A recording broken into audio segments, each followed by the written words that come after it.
Assalamualaikum warahmatullahi wabarakatuh.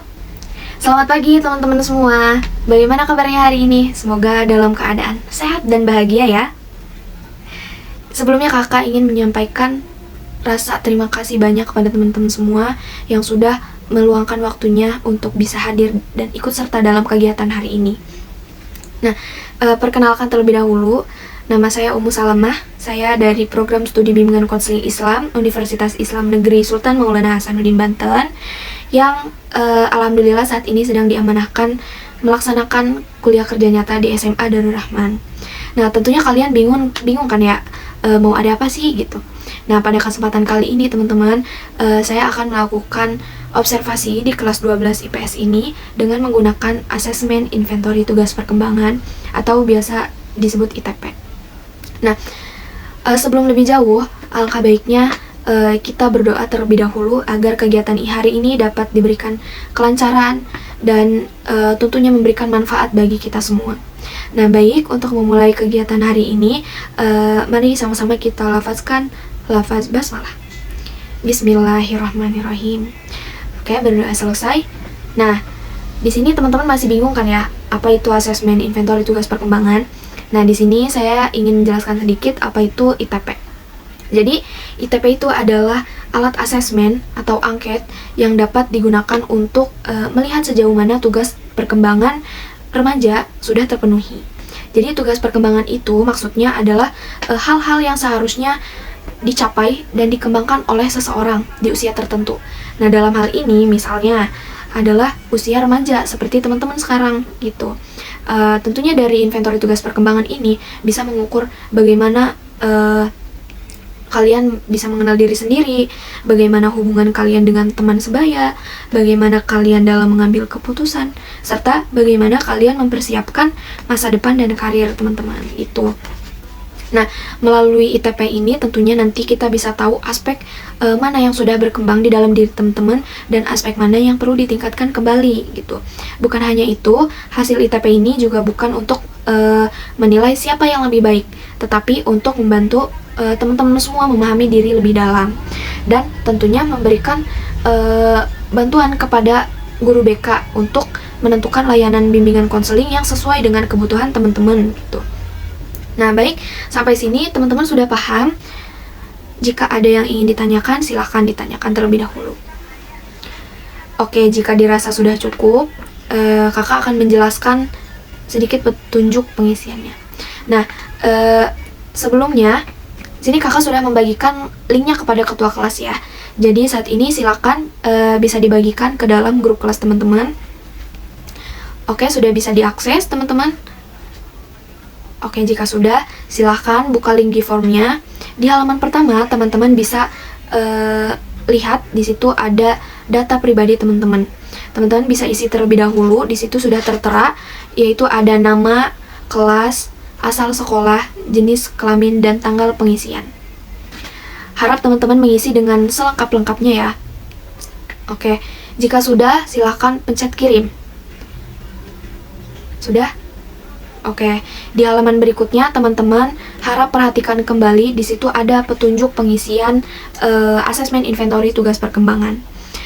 Di sini saya akan membantu untuk membacakan petunjuknya. Harap diperhatikan agar nantinya tidak ada kesalahan ya. Yang pertama yaitu di sini terdapat 77 rumpun pernyataan.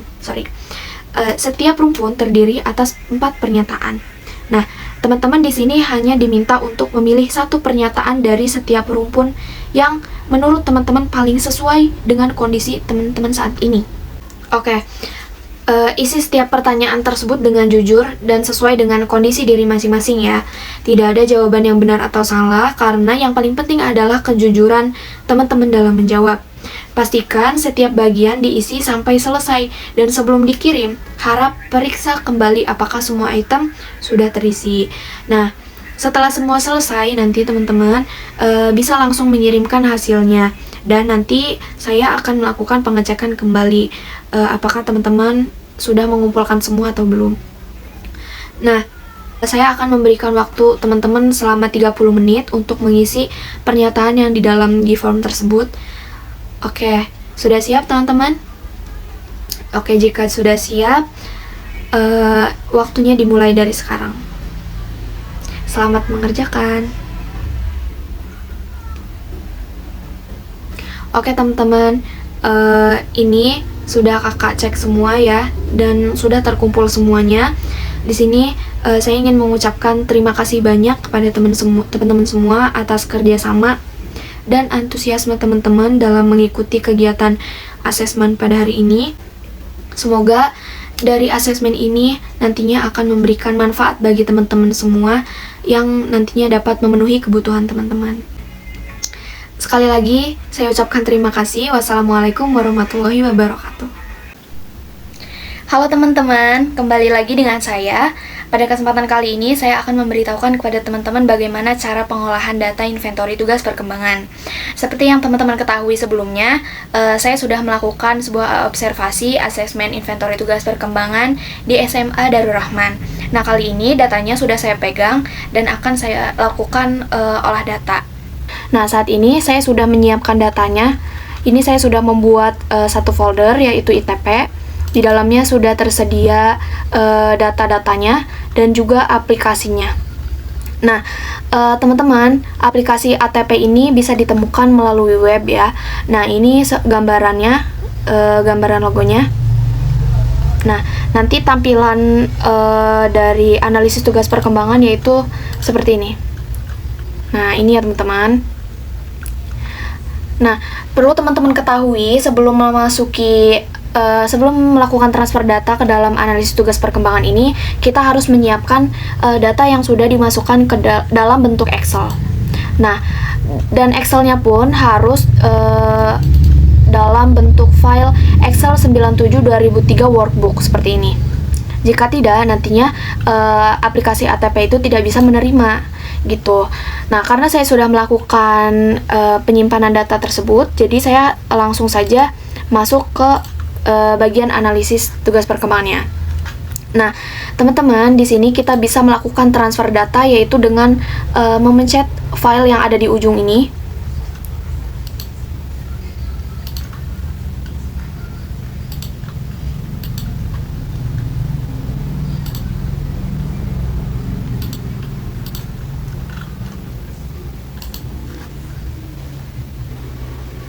Nah, memencet file yang ada di ujung ini ya teman-teman, file. Lalu kita pencet, dan pencet yang bagian impor dari file Excel. Nah, setelah itu, jika data Excel tersebut sudah masuk ke dalam bentuk Excel 97 tahun 2003, nanti datanya akan muncul seperti ini. Lalu langsung saja kita masukkan, tunggu beberapa menit, nanti datanya akan otomatis tersusun sesuai dengan format yang ada di analisis tugas perkembangan.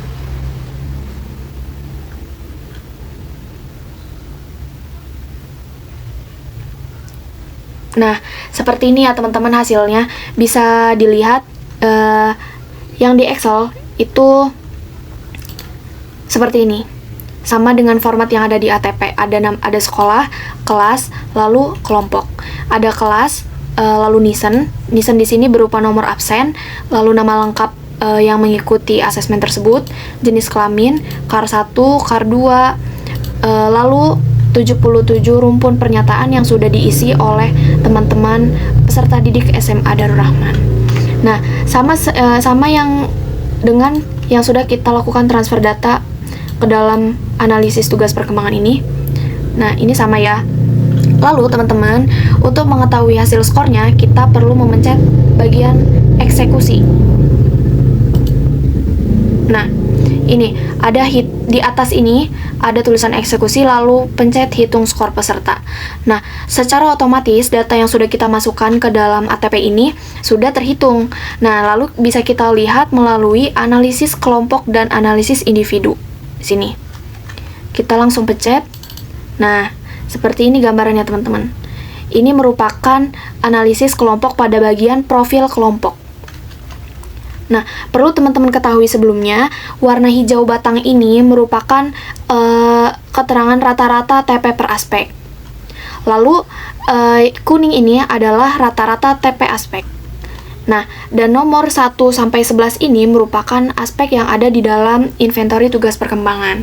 Nah, dapat teman-teman lihat di sini aspek yang paling tertinggi atau yang menonjol itu adalah terdapat pada aspek 3, yaitu dengan skor 6.338. Lalu diikuti oleh aspek nomor 5, yaitu 6.103.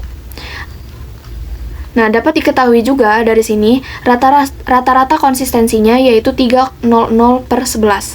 Rata-rata TP-nya 5,8, simpangan bakunya 0,26, dan koefisien variansinya 6,69%. Lalu kita bisa melihat di sini ada distribusi frekuensi aspek. Nah, kita bisa melihat hasil dari masing-masing aspek yang sudah tertera. Di sini ada aspek pertama sampai aspek terakhir. Lalu ada distribusi frekuensi konsistensi. Lalu ada 8 butir tertinggi. Di sini juga sudah tersedia, sudah tertera ya, 8 butir apa saja yang masuk ke dalam 8 butir tertinggi, dan ada 8 butir terendah. Gitu teman-teman. Nah, untuk menjelaskan lebih lanjut, di sini saya sudah membuat interpretasi datanya. Nah, bisa teman-teman lihat.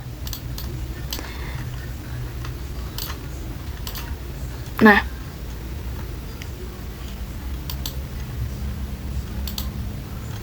ini ya, interpretasi data. Nah, melalui hasil pengolahan data penggunaan analisis tugas perkembangan dengan master instrumen, diperoleh informasi mengenai profil kelompok, yaitu yang tadi, lalu distribusi frekuensi aspek. Nah, seperti ini datanya. Lalu ada distribusi frekuensi konsistensi, serta 8 butir tertinggi dan terendah. Selain itu, hasil individu mencakup profil individu, distribusi frekuensi nilai, serta 8 butir tertinggi dan terendah. Nah, berikut interpretasi dari hasil analisis kelompok dan individu tersebut. Nah, ini teman-teman, ini merupakan gambaran profil kelompok. Nah, berdasarkan grafik, terlihat bahwa aspek yang paling menonjol adalah aspek ketiga, yaitu kematangan emosional dengan skor 6.338. Lalu diikuti oleh aspek kelima, yaitu kesadaran tanggung jawab. Nah, ini yang di atas garis rata-rata ini adalah garis yang dianggap sudah memenuhi tugas perkembangan individu. Nah, sedangkan yang di bawah ini adalah hal sesuatu yang harus diperhatikan oleh guru BK. Nah, di sini bisa dilihat dalam aplikasi ATP-nya. Ini yang paling menonjol adalah aspek ketiga, yaitu kematangan emosional dengan skor 6.338. Lalu diikuti oleh aspek kelima, yaitu 6.103. Dan diikuti oleh aspek kedua, 6.118. Lalu diikuti oleh aspek keempat, yaitu kematangan intelektual, yaitu aspek keenam. Ya, gini ya teman-teman. Nah, garis kuning pada grafik menggambarkan rata-rata tingkat kebutuhan peserta didik di setiap aspek, dengan rata-rata keseluruhan sebesar 5,86. Nah, rata-rata ini bisa kita lihat di bagian sini, rata-rata TP, yaitu 5,86.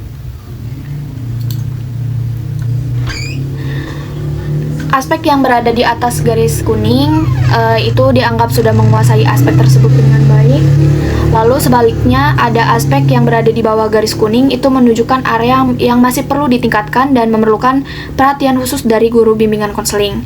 Nah, dengan demikian kita dapat menyimpulkan aspek yang dianggap sudah cukup, yaitu aspek 2, 3, 4, dan 5. Nih, di sini kita lihat aspek 2 ini dengan skor 6.118.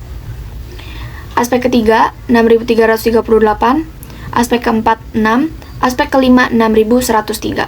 Lalu yang di bawah garis kuning ini adalah hal-hal yang harus diperhatikan, seperti aspek 1, yaitu landasan hidup religius. Lalu ada aspek ke-6, peran sosial sebagai pria dan wanita. Aspek ke-7 5.794 skornya, yaitu penerimaan diri dan pengembangannya. Aspek ke-8 kemandirian perilaku ekonomis dengan skor 5.794. Lalu ada aspek ke-9 dengan skor 5.412, yaitu wawasan persiapan karir. Nah, yang di bawah ini adalah hal-hal yang perlu diperhatikan. Nah, adapun tadi ya ini teman-teman yang aspek yang perlu ditingkatkan. Lalu ada bagian distribusi frekuensi aspek. Di sini saya sudah membuat tabelnya agar teman-teman bisa memahami lebih mudah. Nah, di sini kita bisa lihat dalam aplikasi analisis tugas perkembangan, yaitu pada distribusi frekuensi aspek. Nah, bisa dilihat teman-teman di sini tertera rata-rata yaitu 5,65, lalu simpangan baku 0,60 dan koefisien variansinya 16,45%. Ini dalam aspek persiapan diri untuk pernikahan dan hidup berkeluarga. Kita bisa lihat semua aspeknya dari aspek pertama, yaitu landasan hidup religius. Di dalam interpretasi datanya sudah dijelaskan di sini ya. Nah, landasan hidup religius di atas nilai TP sebesar ada 8 orang. 8 orang, sedangkan yang berada di bawah skor ada 9 orang. Kita bisa melihatnya dari sini teman-teman. Rata-ratanya adalah 5,79. Nah, ini merupakan rata-ratanya di sini. Lalu kita bisa menilai seberapa banyak orang yang sudah berada di atas atau dianggap sudah cukup memenuhi pada aspek landasan hidup religius, yaitu sebanyak 1, 3, 5, 7, 8, 9. Nah, ini merupakan yang dianggap sudah cukup gitu, sudah cukup meningkat. Sedangkan yang di bawah yang di bawah rata-rata, yaitu di bawah 5,79, yaitu ada 1, 3, 6, 8, 9. Gitu ya teman-teman.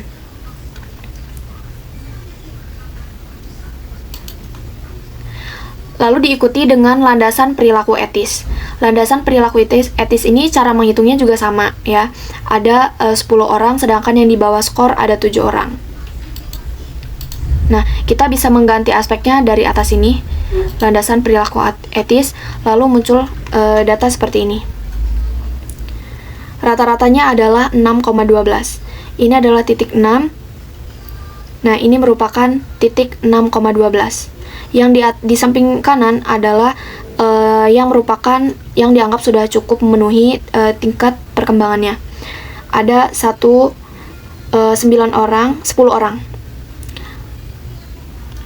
Lalu diikuti yang di bawah rata-ratanya ini. Gitu ya teman-teman. Lalu diikuti dengan kematangan emosional. Siswa yang skornya di atas nilai TP sebesar ada 8 orang, sedangkan yang berada di bawah skor ada 7 orang. Di bagian kematangan intelektual, siswa yang skornya di atas nilai TP ada 9 orang, sedangkan yang berada di bawah skor ada 8 orang. Kesadaran tanggung jawab, siswa yang skornya di atas nilai TP sebesar ada 11 orang, sedangkan yang berada di bawah skor ada 6 orang.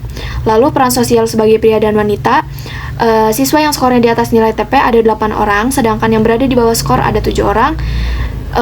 Pada aspek ke-7, yaitu penerimaan diri dan pengembangannya, siswa yang skornya di atas yaitu ada 9 orang, sedangkan yang berada di bawah skor ada 8 orang. Pada aspek ke-8, kemandirian perilaku ekonomis, ada 11 orang, dan yang di bawah ada 6 orang. Wawasan persiapan karir, siswa yang skornya di atas nilai TP yaitu ada 11 orang, sedangkan yang berada di bawah skor maksudnya ada 6 orang. Di aspek ke-10, kematangan hubungan dengan teman sebaya, terdapat 9 orang yang di atas rata-rata dan 8 orang yang di bawah rata-rata. Lalu aspek yang terakhir yaitu persiapan diri untuk pernikahan dan hidup berkeluarga, terdapat 9 orang yang di atas rata-rata dan 8 orang yang di bawah rata-rata. Itu teman-teman. Selanjutnya yaitu ada distribusi frekuensi konsistensi. Nah, ini ya teman-teman gambarannya. bisa kita lihat di analisis tugas perkembangannya, distribusi frekuensi konsistensi. Nah, ini dia. Nah, grafik distribusi frekuensi konsistensi tersebut menunjukkan sebaran tingkat konsistensi jawaban dari 17 peserta dalam mengerjakan ITP. Berdasarkan grafik terlihat bahwa sebagian besar peserta memiliki skor konsistensi pada angka 3. Nah, ini angka 3, teman-teman. 0, 1, 2, 3. Nah, ini puncaknya. Nah, hal ini menunjukkan bahwa mayoritas peserta berada pada tingkat konsistensi sedang hingga cenderung rendah. Sementara itu, terdapat beberapa peserta dengan skor 2, 4, dan 5. Namun, tidak ada peserta yang mencapai skor di atas 5. Rata-rata konsistensi sebesar 3,00 dari total 11 butir menunjukkan bahwa secara umum peserta belum menunjukkan kestabilan yang tinggi dalam menjawab item-item inventory. Artinya masih terdapat ketidaksesuaian atau perubahan pola dalam menjawab pernyataan yang memiliki makna serupa. Nah, nilai simpangan baku dapat kita lihat di sini. Nah, nilai simpangan bakunya yaitu 1,17, rata-ratanya 3. Ini ya teman-teman, 3, 7. Lalu koefisiensi variansinya 39,9%. Selanjutnya yaitu 8 butir tertinggi. Kita dapat melihat 8 butir tertinggi ini di sebelah sini. Nah, langsung saja kita mencet. Ini hasilnya, teman-teman. Pada aspek 1 yaitu kita lihat yang paling tinggi adalah aspek ke-10, yaitu kematangan hubungan dengan teman sebaya dengan butir 10.1, 10 strip 1, TP 5.71. Nah, bisa kita lihat di sini skornya yaitu 5.706. Lalu diikuti aspek kelima, kesadaran tanggung jawab dengan butir 5 strip 3 dengan TP 5,41. Nah, dari 8 aspek ini, bisa kita lihat teman-teman, hasilnya di dalam tanda buku ini. Nah, kita bisa melihat di sini yaitu aspek 10, kematangan hubungan dengan teman sebaya, butir 10.1, TP 5. Kita lihat di sini, aspek 10, 10.1, kita buka. Nah, TP 5. Nah, ini dia. Siswa memilih pernyataan, "Saya menghargai pendapat teman dengan tulus dan ikhlas." Nah, artinya pada tahap ini mengindikasikan bahwa siswa itu sudah mampu memahami teman dengan tulus dan ikhlas, gitu teman-teman. Nah, lanjut yaitu aspek kedua yaitu kesadaran tanggung jawab. Kita lihat di sini butirnya 5 strip 3, lalu TP-nya 5. Kita cek 5 di sini ya teman-teman, ada 5. Aspek kelima kesadaran tanggung jawab, lalu 5 strip 3, TP-nya 5. Nah, saya menepati janji dengan sesungguh hati. Nah, artinya pada tahap ini mengindikasikan bahwa siswa tersebut mampu menepati janji dengan sesungguh hati. Lalu diikuti oleh aspek ketiga yaitu landasan hidup religius. Maksudnya aspek pertama yaitu landasan hidup religius dengan butir 1 strip 4, TP 5.1. Kita lihat di sini ada landasan hidup religius, kita pilih 1 strip 4, lalu TP 5. Siswa tersebut memilih, "Saya menilai kegiatan sehari-hari yang sesuai dan yang bertentangan dengan ajaran agama." Nah, artinya pada tahap ini itu mengindikasikan bahwa siswa tersebut sudah mampu menilai kegiatan sehari-hari yang sesuai dan bertentangan dengan ajaran agama. Lalu diikuti dengan penjelasan selanjutnya, ada aspek ketujuh yaitu penerimaan diri dan pengembangannya. Dengan butir 7.1, caranya sama ya teman-teman seperti yang tadi. Lalu TP-nya 5.1, 35 yang menjelaskan bahwa pada tahap ini mengindikasikan bahwa siswa tersebut mempunyai keinginan berprestasi tinggi dalam belajar. Lalu diikuti oleh aspek ketiga yaitu kematangan emosional dengan butir 3.1 dan TP 5,29. Nah, pada tahap ini mengindikasikan bahwa siswa tersebut, oke, kita lihat di sini 3.1 TP 5. Kita pilih 3 lalu 3.1 TP 5. Saya menyatakan kekecewaan dengan cara yang tidak menyinggung orang lain. Nah, artinya itu mengindikasikan bahwa siswa tersebut bisa mengungkapkan kekecewaan tanpa menyakiti perasaan orang lain. Lalu ada peran sosial sebagai pria dan wanita dengan butir 6 strip 3 lalu TP 5,29. Pada tahap ini mengindikasikan bahwa siswa senang melakukan pekerjaan yang sesuai dengan jenis kelamin. Lalu diikuti oleh aspek kedua yaitu landasan perilaku etis dengan TP 5,29. Pada tahap ini mengindikasikan bahwa siswa tersebut mampu berperilaku sopan kepada semua orang. Dan yang terakhir ada kematangan intelektual. Nah, dengan butir 4 strip 1 dan TP-nya 5,24. Nah, pada tahap ini mengindikasikan bahwa siswa tersebut mampu memikirkan akibat yang akan terjadi sebelum melakukan tindakan. Nah, itu ya teman-teman mengenai penjelasan 8 butir tertinggi. Semoga teman-teman bisa memahaminya.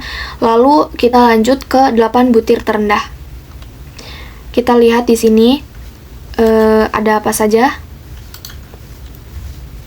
Nah, 8 butir terendah. Nah, ini ya teman-teman tampilannya. Di sini juga sudah tertera susunan atau urutannya. Yang pertama yaitu yang terendah adalah aspek ke-11 yaitu persiapan diri untuk pernikahan dan hidup berkeluarga dengan butir 11 strip 5 dengan TP 3,29. 11 strip 5 dengan TP 3. 11 strip 5 kita lihat di sini dengan TP 5. Nah, saya memahami bahwa menikah bukan hanya melaksanakan kodrat manusia. Saya sudah mencatat di bagian 8 butir terendah ini. Nah, teman-teman sudah mengetahui ya bagaimana cara melihatnya. Nah, di sini pada tahap ini mengindikasikan bahwa siswa tersebut belum mampu memiliki gambaran kehidupan suami istri secara matang, baik dari segi tanggung jawab, peran, maupun kesiapan emosional dalam membina rumah tangga. Lalu ada kematangan hubungan dengan teman sebaya dengan butir 10 strip 5 TP 3,59 yang mengindikasikan bahwa pada tahap ini siswa belum mampu memahami bahwa perilaku setiap orang berbeda-beda dan perlu disikapi dengan toleransi serta penerimaan diri yang baik. Lalu ada peran sosial sebagai pria dan wanita dengan butir 5 strip 2 dan TP 3,59. Pada tahap ini mengindikasikan bahwa siswa suka meniru tingkah laku ayah bagi laki-laki dan tingkah laku ibu bagi perempuan. Yang keempat, yaitu ada penerimaan diri dan pengembangannya dengan butir 7 strip 5 dan TP 3,76. Pada tahap ini mengindikasikan bahwa siswa belum mampu menerima diri dengan fisik yang dimilikinya, sehingga dapat menimbulkan rasa kurang percaya diri dan kecenderungan untuk membandingkan diri dengan orang lain. Lalu ada aspek kelima, yaitu kesadaran tanggung jawab dengan TP 3,82 yang menjelaskan bahwa siswa masih sering merasa ragu dalam mengemukakan kekeliruan yang terjadi, sehingga cenderung menutupi kesalahan dan kurang berani bertanggung jawab atas tindakannya. Lalu diikuti oleh kematangan intelektual, yaitu aspek keempat dengan butir 4 strip 2 dan TP-nya 3,94. Nah, pada tahap ini mengindikasikan bahwa siswa menganggap musyawarah sebagai cara efektif dalam memutuskan sesuatu. Lalu ada aspek ketujuh, yaitu dengan butir 7 strip 4 dan TP 3,94. Nah, pada tahap ini mengindikasikan bahwa siswa merasa kecewa karena belum mampu melaksanakan tugas yang diterima, sehingga menimbulkan rasa kurang percaya diri dan dorongan untuk memperbaiki kemampuan diri. Lalu ada landasan hidup religius, yaitu aspek pertama dengan butir 1.3 dan dengan TP 4,6. Nah, pada tahap ini mengindikasikan bahwa siswa mempelajari manfaat kesabaran. Nah, segitu teman-teman penjelasan dari interpretasi hasil yang kelompok. Nah, selanjutnya ada interpretasi hasil individu. Di sini saya mengambil sampel, yaitu dengan nama siswa Gufron Halaludin. Kita bisa lihat di sini. Nah, untuk melihat data individu, kita pencet yang bagian analisis individu. Nah, di sini kita bisa lihat terlebih dahulu di data peserta Gufron itu ada pada nomor absen urutan keberapa? 6 dengan nama Gufron Halaludin. Kita masukkan di sini 6, lalu kita tulis Gufron, lalu mulai mencari. Nah, bisa kita lihat ya teman-teman, di sini ada namanya, lalu kita pencet tampilkan untuk mengetahui profil individu dan sebagainya.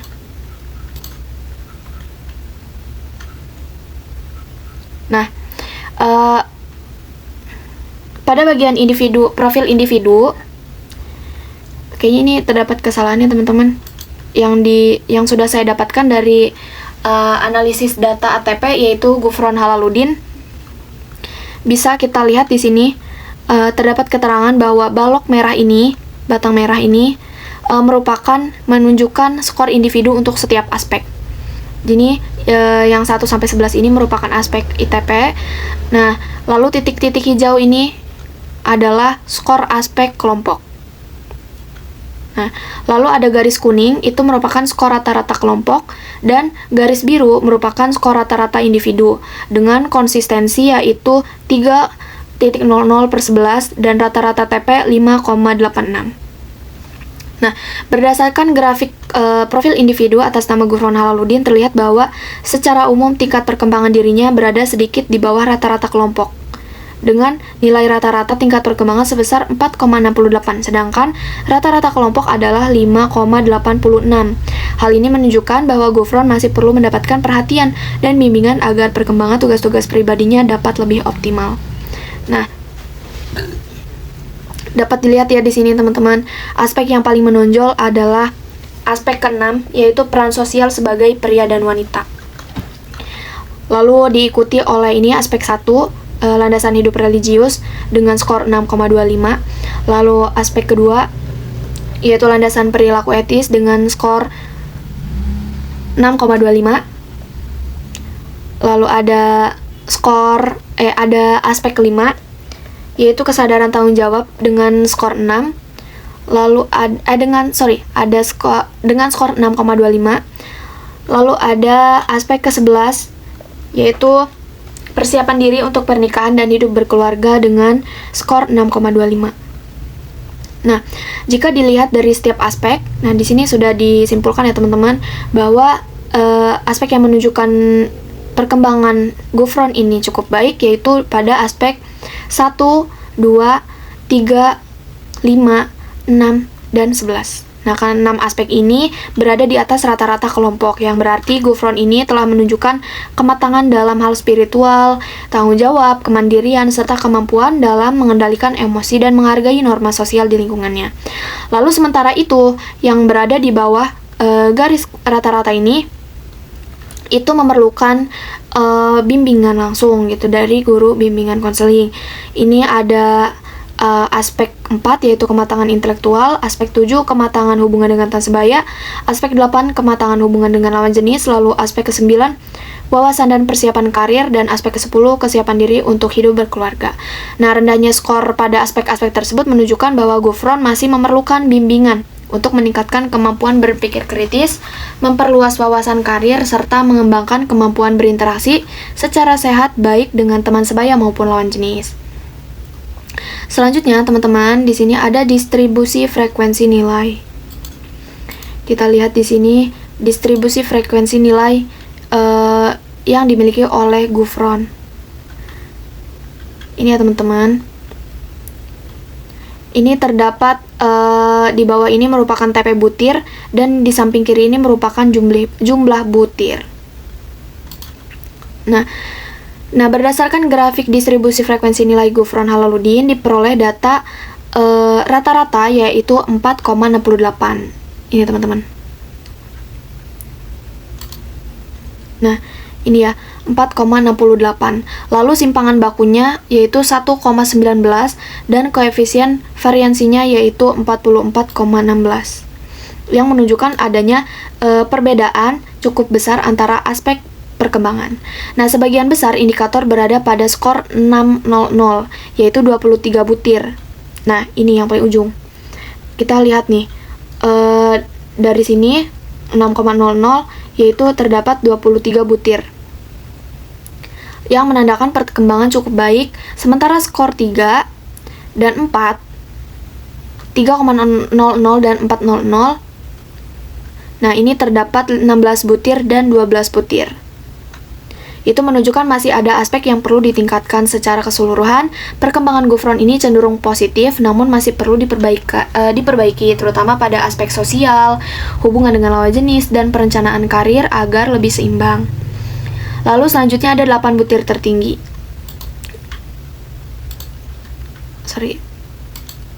Nah, di sini ada 8 butir tertinggi yang dimiliki oleh Gufron, dan di bawah ini sudah terdapat keterangan aspek mana saja yang menjadi poin paling tertinggi, yang memiliki skor paling tertinggi, dan sampai yang terendah. Di sini yang pertama ada aspek ke-9 yaitu wawasan dan persiapan karir dengan TP6. Nah, ini dijelaskan. Nah, aspek yang muncul dalam 8 butir tertinggi yang dicapai oleh Gufron Halaluddin berdasarkan grafik tersebut yaitu aspek nomor 9, wawasan persiapan karir. Butir 9 strip 3 dengan TP 6, yaitu termasuk individualitas yang mengidentifikasikan bahwa Gufron ini sudah mampu memperhitungkan tuntutan lingkungan kerja dalam memilih pekerjaan, serta mulai memiliki arah dan pertimbangan yang realistis terhadap pilihan karirnya. Lalu diikuti oleh aspek nomor 8 yaitu kemandirian perilaku etis, butir 8 strip 4 dengan TP6 yang menunjukkan bahwa Gufron tidak terlalu mengharapkan pemberian dari orang tua, nah menandakan adanya kemandirian dan tanggung jawab pribadi yang mulai berkembang dalam dirinya. Lalu ada aspek nomor 4 yaitu kematangan intelektual, butir 4/3 dengan TP6 yaitu individualitas yang mengidentifikasikan bahwa Gufron ini sudah mampu berpikir positif dalam menghadapi persoalan, serta dapat menilai situasi dengan lebih rasional dan tenang. Lalu diikuti aspek nomor 9 yaitu wawasan persiapan karir dengan butir 9 strip 5 dengan TP6 yaitu individualitas yang mengidentifikasikan bahwa Gufron sudah memiliki keinginan untuk berwirausaha karena menyadari bahwa hal tersebut dapat membuatnya hidup mandiri dan bertanggung jawab atas dirinya sendiri. Lalu ada aspek nomor 3 yaitu kematangan emosional pada butir 3 strip 4 TP6 individualitas yang mengidentifikasikan bahwa Gufron sudah mampu bertindak bebas tanpa khawatir disalahkan oleh orang lain, menandakan adanya kepercayaan diri dan kestabilan emosi dalam mengambil keputusan. Lalu diikuti oleh 3 aspek selanjutnya yaitu ada kematangan emosional, lalu ada kematangan emosional lagi, dan ada peran sosial sebagai pria dan wanita. Nah, hal ini bisa kita buktikan dalam 8 butir tertinggi yang ada di ATP ini ya teman-teman, dengan urutan yang sudah dapat kita lihat di bawah sini, yaitu dengan butir dan TP-nya. Kita bisa melihat data lengkapnya dari view browser. Nah, di sini kita lihat dalam yang aspek yang paling tertinggi yaitu aspek 9 yaitu wawasan dan persiapan karir dengan butir 9 strip 3 TP6. Kita lihat. 9 strip 3 TP6. Nah, ini saya memperhitungkan tuntutan lingkungan kerja dan memilih pekerjaan. Itu sudah dijelaskan ya tadi. Nah, artinya Gufron ini sudah mampu memperhitungkan tuntutan lingkungan kerja dalam memilih pekerjaan serta mulai memiliki arah dan pertimbangan yang realistis terhadap pilihan karirnya. Begitupun selanjutnya. Lalu ada 8 titik terendah. Nah, 8 titik terendah juga bisa kita lihat di sini teman-teman. Kita pilih saja pada pilihan 8 butir terendah. Lalu kita bisa lihat di sini juga tertera aspek mana saja yang perlu perhatian, yaitu ada yang pertama itu landasan hidup religius, kemudian ada landasan hidup religius juga dengan butir yang berbeda, lalu diikuti dengan kematangan hubungan dengan teman sebaya, dan landasan perilaku etis, dan lain sebagainya. Kita bisa lihat juga di dalam view browser Rana soal ini. Misalkan di sini ada landasan hidup religius butir 1 strip 3 TP3. Nah, sini. Saya merasa berdosa apabila melanggar larangan Tuhan. Di sini saya sudah jelaskan. Nah, yang mengindikasikan bahwa Gufron ini masih meniru perilaku keagamaan dari lingkungan sekitarnya, belum sepenuhnya membentuk sikap religius yang mandiri dan konsisten dalam kehidupan sehari-hari. Lalu ada tadi di aspek kedua juga, yaitu aspek pertama yaitu landasan hidup religius dengan butir yang berbeda. Kali ini yaitu butir 1 strip 6 TP3. Kita lihat 1 strip 6 TP3. Nah, saya mempelajari doa-doa seperti orang lain mempelajarinya.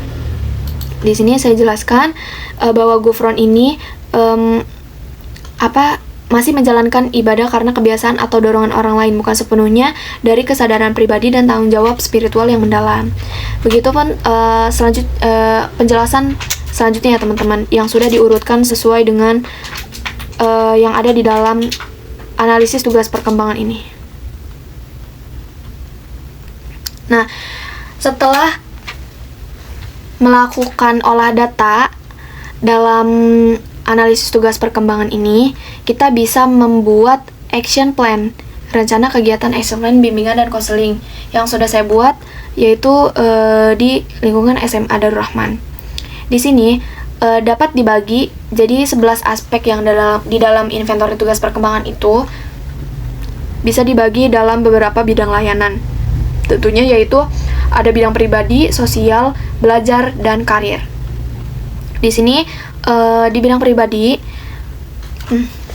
tujuan layanannya yaitu peserta didik atau konseli mampu meningkatkan penghayatan nilai religius dalam kehidupan sehari-hari dengan menggunakan strategi bimbingan kelompok.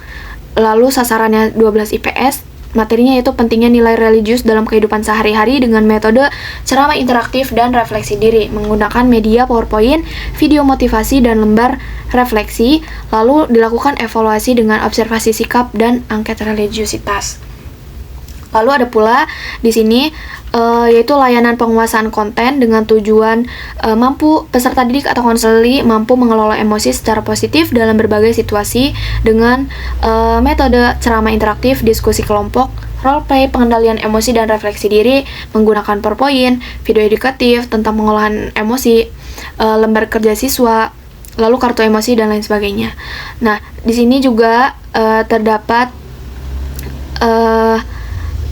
strategi layanan bimbingan klasikal, yaitu membawakan materi pengembangan sikap etis sebagai upaya pencegahan perilaku menyimpang sekolah yang dilakukan dengan metode ceramah interaktif dengan menggunakan PowerPoint, video edukasi tentang etika dan moral, lalu lembar kerja refleksi. Nah, evaluasinya itu mengamati keaktifan dan sikap siswa selama kegiatan, menilai perubahan sikap, pemahaman, serta perilaku etis melalui refleksi, observasi, dan menindaklanjutinya dengan pemberian bimbingan individual. Lalu ada di aspek sosial. Mungkin saya akan menjelaskan salah satunya saja ya teman-teman. Di sini ada peserta didik mampu memahami arti penting kesiapan mental, emosional, dan sosial dalam membentuk keluarga yang harmonis serta memiliki sikap tanggung jawab terhadap peran masa dewasa. Yaitu dilakukan dengan strategi layanan bimbingan klasikal, sasarannya 12 IPS, lalu judul materinya yaitu persiapan mental dan tanggung jawab dalam kehidupan berkeluarga dengan metode ceramah interaktif, diskusi nilai, role play yaitu simulasi peran keluarga, refleksi pribadi, dan sharing pengalaman studi kasus dengan metode PowerPoint, video edukatif, lembar refleksi, dan komitmen diri. Dengan melakukan evaluasi dilakukan melalui observasi sikap, lembar refleksi, dan hasil diskusi untuk menilai pemahaman siswa. Lalu ada di bidang belajar, yaitu tujuannya yaitu untuk peserta didik itu mampu meningkatkan kemampuan berpikir kritis dan pemecahan masalah, yaitu menggunakan strategi layanan bimbingan kelompok dan mengangkat tema strategi belajar efektif dan berpikir kritis dengan menggunakan metode diskusi kelompok dan latihan studi kasus, dan menggunakan media lembar latihan kasus, papan tulis, timer, alat tulis, dengan menggunakan evaluasi refleksi diri dan peningkatan nilai akademik. Lalu di bidang karir, peserta didik mampu mengenali potensi diri, minat, dan peluang pendidikan lanjut yang sesuai dengan karir impian serta kondisi ekonomi pribadi. Menggunakan strategi layanan informasi, lalu disasarkan untuk 12 IPS, dengan tema menentukan arah pendidikan lanjut dan karir masa depan, menggunakan metode diskusi interaktif, tes minat bakat sederhana, simulasi perencanaan studi, wawancara karir dengan alumni atau guru BK. Lalu ada medianya, yaitu video informasi dan brosur perguruan tinggi, lalu ada poster dan PowerPoint. Nah, analisisnya, evaluasinya yaitu dengan menganalisis hasil tes minat dan worksheet siswa. Lalu, observasi peningkatan kejelasan arah pendidikan lanjut dan angket kepuasan pemahaman peserta didik. Nah, teman-teman, dari action plan yang sudah kita buat ini, kita dapat memasukkannya ke dalam program semesteran bimbingan konseling. Di sini saya sudah memasukkannya ke dalam program semesteran yang saya dapatkan dari referensi POPBK. Teman-teman mungkin bisa menjadi referensi ya di situ. Nanti bisa dilihat sama-sama, ada tabel program semesteran ini. Nah, di sini kita cukup memasukkan apa saja yang sekiranya butuh gitu. Di sini ada pembagian tugas guru bimbingan dan konseling atau konselor, yaitu fungsinya yaitu fungsi pengelolaan dengan tujuan memastikan setiap konselor dapat melayani siswa sesuai bidangnya sehingga pelayanan BK efektif dan merata. Yaitu sasaran guru BK dilakukan pada bulan Juli. Lalu dilakukanlah asesmen kebutuhan, yaitu yang memenuhi bidang pribadi, sosial, belajar, dan karir dengan fungsi pemahaman, yaitu dengan tujuan mengidentifikasi kebutuhan, minat, bakat, dan masalah siswa sebagai dasar program. Yaitu sasaran guru BK dilakukan pada bulan Juli. Ini ke 5 aspek ini, yaitu yang dilakukan oleh guru BK, 12 IPS, dan seluruh siswa ataupun pihak guru lain gitu ya. Contohnya, menyusun program bimbingan dan konseling, konsultasi program bimbingan dan konseling, serta pengadaan sarana atau prasarana bimbingan konseling yang tujuannya untuk memastikan sarana atau prasarana tersebut memadai agar program BK berjalan lancar dan efektif. Yang dilakukan sasarannya itu kepada kepala sekolah dan semua guru, dilakukan di bulan Agustus. Lalu di sini ada bagian B, yaitu layanan bimbingan dan konseling yang diperuntukkan untuk siswa. Nah, di sini ada bimbingan klasikal, yaitu saya memasukkan penguatan nilai moral dan etika sesuai norma, yang dimana ini termasuk ke dalam bidang pribadi dengan fungsi pemeliharaan dan pengembangan yang tujuannya peserta didik ini mampu berperilaku sesuai aturan sosial dan agama, serta membentuk karakter yang bertanggung jawab dan berintegritas, yaitu tujuannya 12 IPS dilakukan pada bulan Agustus. Selanjutnya diikuti pula di sini ya teman-teman, ada pemahaman arti penting kesiapan mental. Ini ditujukan untuk pribadi dengan tujuan pemahaman dan pengembangan dengan tujuan yang tertera dan waktu serta sasaran yang tertera pula. Lalu ada bimbingan kelompok, yaitu mengenai peningkatan nilai religius dalam bidang pribadi, lalu fungsinya pemeliharaan dan pengembangan dengan tujuan peserta didik itu mampu menghayati dan menerapkan nilai-nilai keagamaan dalam sikap, ucapan, dan perilaku sehari-hari. Dilakukan pada bulan September. Selanjutnya ada beberapa aspek yang bisa teman-teman lihat di sini. Teman-teman, lalu di bulan Oktober itu ada layanan informasi, yaitu mengenali potensi diri, minat, dan peluang pendidikan lanjut, yaitu fungsi pemahaman dan pengembangan, dengan tujuan peserta didik mampu memahami kemampuan dan minat pribadinya serta menentukan arah pendidikan lanjutan yang sesuai dengan potensi dan cita-citanya pada bulan Oktober. Selanjutnya ada layanan peminatan dan perencanaan individual. Di sini saya memasukkan ada strategi layanan penguasaan konten, yaitu mengelola emosi secara positif dalam berbagai situasi. Dengan tujuan peserta didik ini memperoleh pengetahuan dan pemahaman tentang cara-cara mengendalikan emosi secara sehat, sehingga mampu bersikap tenang, bijak, dan tidak impulsif dalam menghadapi berbagai situasi pada bulan November.